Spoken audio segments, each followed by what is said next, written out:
قاضی ایاز مالکی نے، شیخ عبدالحق محدث دہلوی نے، دیگر بزرگ جو سیرت نگار گزرے انہوں نے لکھا ہے کہ نبی پاک صلی اللہ علیہ وسلم کے اندر 100 مردوں سے زیادہ طاقت تھی.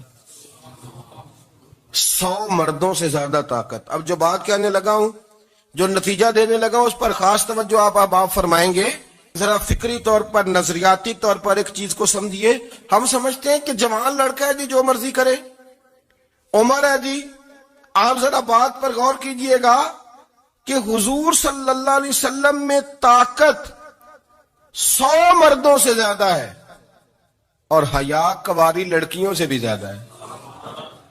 ذرا اس بات کا تقابلی جائزہ کیجئے گا کہ طاقت 100 مرد سے زیادہ ہے لیکن حیا کواری لڑکی سے بھی زیادہ ہے. اس کا معنی یہ ہوا کہ جس ٹہنی کو پھل زیادہ لگ جاتے ہیں وہ جھکا کرتی. تو حیا تو حسن ہے، حیا تو آپ کو پاک صاف کرے گا، حیا تو آپ کو نرالا کرے گا، انوکھا کرے گا. وہ ہمارے ایک دانشور ہیں، تو انہوں نے مضمون لکھا، کئی باتیں بڑی پسند آتی ہیں. وہ کہتے ہیں کہ میری اہلیہ، ان کو بھی کسی نے مس گائیڈ کر دیا تھا، حالانکہ اچھی خاتون ہے، کسی نے مس گائیڈ کر دیا. تو وہ بھی سماجی اور ویلفیئر اور یہ خواتین کو شوق ہوتا نا بننے کا، تو وہ بھی سماج کے اندر اچھا مقام تلاش کرنے کے موڈ میں آ گئی. تو کہیں ایک دن جانا تھا تو بڑی بن سور کے میرے ساتھ وہ گاڑی میں بیٹھ گئی. تو میں گاڑی میں، عورتوں کو یہ بھی مسئلہ ہوتا ہے نا کہ ہماری تعریف کرو، تو کئی دفعہ بعد مردوں بیچاروں کو جھوٹ بولنا پڑتا ہے، تو زبردستی کراتی ہے نا جی. تو اس میں گنجائش بھی دی ہے شریعت نے گنجائش دی ہے کہ کبھی بیوی کو راضی کرنے کے لیے خلاف واقعہ بات کرنی پڑے تو کر لینی چاہیے. تو وہ کراتی بھی ہیں. 3 موقع پر خلاف واقعہ بات کرنے کی اجازت ہے. واقعے کے خلاف بھی آپ بات کر سکتے ہیں. جنگ کے موقع پر 2 لوگوں کو صلح کرانے کے لیے اور بیوی کو راضی کرنے کے لیے کر لیں کوئی ایسی بات، بے شک اپنی طبیعت پہ جبر کر کے کر لے، گنجائش ہے، اجازت ہے. تو وہ کہتے ہیں جب وہ گاڑی میں میرے ساتھ بیٹھی بن سور کے، تو وہ تقاضا کرنے لگی کہ میں نے بڑے اچھے کپڑے پہنے ہیں پر آپ نے توجہ نہیں کرائی. وہ سیانا بندہ تھا، وہ چاہ رہا تھا کہ میری خاتون سمجھ جائے. وہ کہتے ہیں مجھے پتا تھا کہ بیچاری مس گائیڈ ہو گئی ہے، دل کی بڑی اچھی ہے، سیانی ہے، لیکن اس کو کچھ خواتین نے، کچھ لوگوں نے مل کے اس کو ذہن غلط کر دیا ہے کہ سماج میں نکلو، باہر جاؤ، کام کرو، فلاں کرو، اپنی مرضی سے جیو. تو میرے ساتھ گاڑی میں بیٹھی کہیں جانے کے لیے، تو مجھ سے کہنے لگی کہ آپ نے میری طرف توجہ ہی نہیں کی، آپ نے کوئی ذکر ہی نہیں کیا کہ میں کیسی لگ رہی ہوں. تو وہ کہتے ہیں میں نے اسے کہا کہ اگر تو ناراض نہ ہو تو پھر میں صحیح والی تعریف کر دوں. تو اس نے کہا کہ آپ کر دیں. تو کہتے ہیں میں نے درد سے اور خلوص سے اپنی بیوی سے کہا، خلوص کے ساتھ. میں نے کہا میں تو روز گھر ہوتا ہوں، روز شام کو گھر ہوتا ہوں، اگر تو میرے لیے تیار ہوتی تو میں تیری تعریف کرتا، لیکن آج تو باہر جانے کے لیے تیار ہوئی، تو پھر ان سے تعریف کی امید رکھ جن کے لیے تو نے تیاری کی ہے. میرے لیے تیاری کرتی تو میں تو ہر شام تیرے پاس ہوتا ہوں. کہتے ہو میرے لفظوں میں درد تھا تو وہ بھی رو پڑی اور کہنے لگی آپ گاڑی روک دیں، مجھے باہر جا کے کسی کو راضی نہیں کرنا، میں نے اسے راضی کرنا ہے جس کو رب کریم نے میرا شوہر بنایا ہے اور میرے لیے منتخب کیا ہے میرے ماں باپ کو. میں واپس لوٹتی ہوں. یہ ایک پہلو ہے سلگتا ہوا، اس کو سمجھا جائے.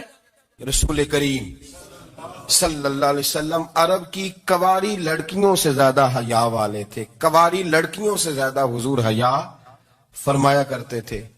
جب خانہ کعبہ کی مکہ شریف میں تعمیر ہو رہی تھی نا، اہل عرب اس کو تعمیر کر رہے تھے، تو نبی پاک صلی اللہ علیہ وسلم اپنے چچا حضرت عباس کے ساتھ خانہ کعبہ کی تعریف میں مصروف تھے.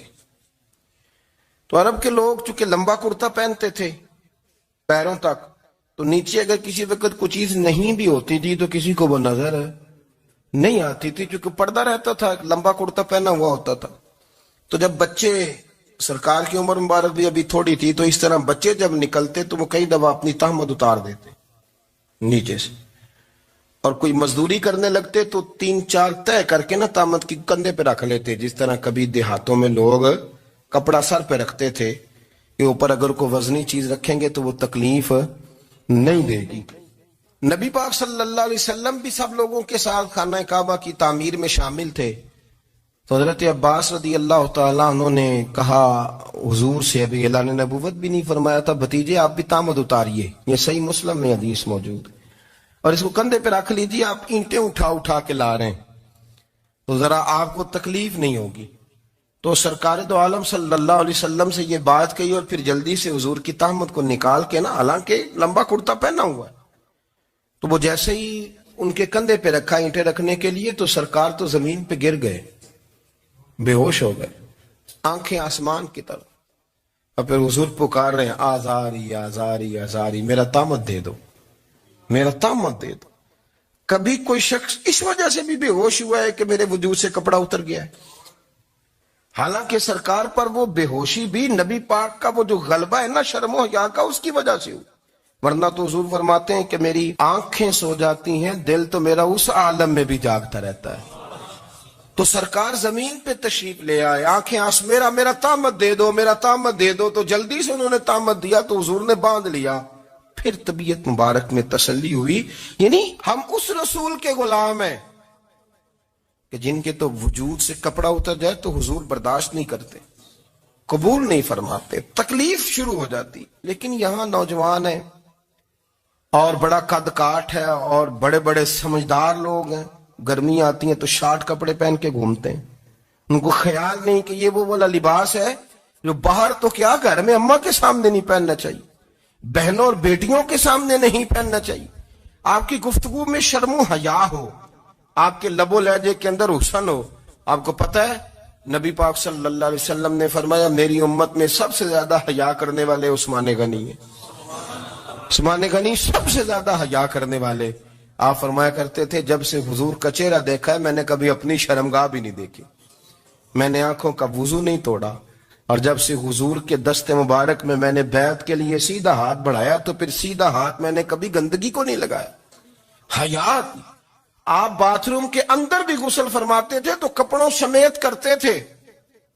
کسی نے کہا حضرت جی واش روم کے اندر کیوں نہیں کپڑے اتارتے؟ آپ فرمانے لگے باہر بندوں سے حیا کرتا ہوں، اندر جاتا ہوں تو رب سے حیا نہیں شروع ہو جائے، وہ تو دیکھ رہا ہے نا. تو میں جو بات آپ کی خدمت میں عرض کرنا چاہتا ہوں اس کو آپ سمجھیے گا میرے عزیز، کہ شرم والا مزاج، گفتگو بھی شرم والی، آنکھیں بھی شرم والی، لباس بھی شرم والا، دوستی یاری بھی شرم والی، بہت ساری ایسی باتیں. دیکھیں نا آپ ذرا، میں نے کہا کہ باتوں کو سن کے گزر نہ جایا کریں، اس کی گہرائی پر غور کریں. حضور علم کا سمندر ہے، سرکار سے زیادہ علم دنیا میں کسی کے پاس موجود نہیں ہے، اور صحابہ کو موقع ملا ہوا ہے اس سمندر سے فیض لینے کا. لیکن ان کی حالت یہ ہے کہ حضرت علی المرتضیٰ فرماتے ہیں 14 دن گزر جاتے، حضور سے کچھ سوال پوچھنا ہوتا تھا پر میں شرم کے بارے نہیں پوچھ پاتا تھا. 14 دن بخاری شریف میں موجود ہے. ایک دن نبی پاک صلی اللہ علیہ وسلم نے پوچھا صحابہ سے کہ وہ کون سا درخت ہے جس کے پتے نہیں گرتے، اور وہ درخت اس طرح ہے جس طرح مومن ہوتا ہے، وہ درخت میرے مومن کی طرح بتاؤ. حضرت عبداللہ ابن عمر فرماتے مجھے پتا تھا کہ وہ کھجور کا درخت ہے، لیکن چونکہ ابو بکر صدیق بھی بیٹھے ہیں، عمر فاروق بھی بیٹھے ہیں، مولا علی بھی بیٹھے ہیں، عثمان غنی بھی بیٹھے ہیں، اتنے جید لوگ بیٹھے ہیں، تو مجھے حیا آتی تھی کہ میں کیوں جواب دوں. کہتے ہیں سرکار نے کئی دفعہ پوچھا، لوگوں نے کئی اور درخت بتائے پر فرمایا تمہارا جواب درست نہیں ہے. آپ حیا کے اس پہلو پر غور کریں کہ سوال کا جواب آتا ہے، سوال کا جواب، یعنی مجھے سوال کا جواب آتا ہو پھر میں دوں نہ، مجھے بدعزمی نہ ہو جائے گی. یہ کیسے ممکن ہے کہ میری رات گزر جائے، مجھے پتا بھی تھا اور میں نے بتایا نہیں.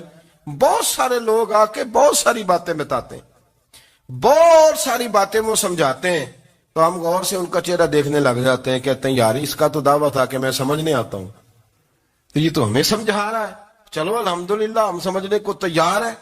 لیکن میرے عزیز پتہ بھی ہے جواب کا، علم بھی ہے، لیکن فرماتے ہیں میری حیا نے مجھے اجازت نہ دی کہ میں جواب دوں.